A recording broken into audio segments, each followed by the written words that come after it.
Hi, R C C ಸೇಫ್ಟಿಗೋಸ್ಕರ ನೀವು G S seat ಹಾಕ್ತಿರಲ್ಲ, ಅದನ್ನು ಹಾಕ್ಬೇಕಾದ್ರೆ ಸ್ವಲ್ಪ ಬಿಫೋರ್ ಸ್ಟ್ರಕ್ಚರ್ನ ಮಾಡಿಸ್ಬೇಕಾದ್ರೆ ಬಿಫೋರ್ ಸ್ವಲ್ಪ ಪ್ಲಾನ್ ಮಾಡಿಬಿಟ್ಟು ಮಾಡಿಸಿ. North side up, south side down.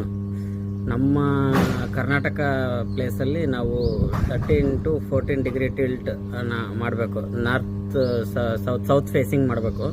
North side up, south side down. ನೀವು ಅದನ್ನು ಬಿಫೋರ್ ಪ್ಲಾನ್ ಮಾಡಿದರೆ ನಿಮಗೆ 2-in-1 ಖರ್ಚು ತುಂಬ ಕಡಿಮೆ ಆಗ್ತದೆ. ಸ್ಟ್ರಕ್ಚರ್ ಖರ್ಚು ಬೀಳಲ್ಲ. ನೀವು ಆಲ್ರೆಡಿ ಜಿ ಎಸ್ ಶೀಟಲ್ಲಿ ಹಾಕಿರ್ತೀರಿ, ಅದ್ರ ಮೇಲೆ ಸೋಲಾರ್ ಪ್ಯಾನಲ್ಸ್ನ ಕೂರಿಸೋದು ಖರ್ಚು ತುಂಬ ಕಡಿಮೆ ಬರುತ್ತೆ. ಮತ್ತು ಸ್ಟ್ರಕ್ಚರ್ ಎಲ್ಲ ಮಾಡೋವಂಥ ನೆಸೆಸಿಟಿ ಏನಿರಲ್ಲ. ಬಿಫೋರ್ ಪ್ಲಾನ್ ಮಾಡಿ ಫ್ಯಾಬ್ರಿಕೇಷನ್ ಮಾಡಿಸ್ಬೇಕಾದ್ರೇ north side up, south side down, 14 degree tilt. 14 degree ಆಗಲಿಲ್ಲ ಅಂದ್ರೂ ಅಟ್ಲೀಸ್ಟ್ ಒಂದು 10-12 ಡಿಗ್ರಿ ಅಂತಲೂ ಮಾಡ್ತಾರೆ ಜನರಲಾಗಿ. ಅಷ್ಟಂತೂ ಮಾಡಿಸೋದು ತುಂಬ ಅನುಕೂಲ. ನಾಳೆ ನಿಮಗೆ ಅದು ಸೇವ್ ಆಗುತ್ತೆ. Okay, thank you.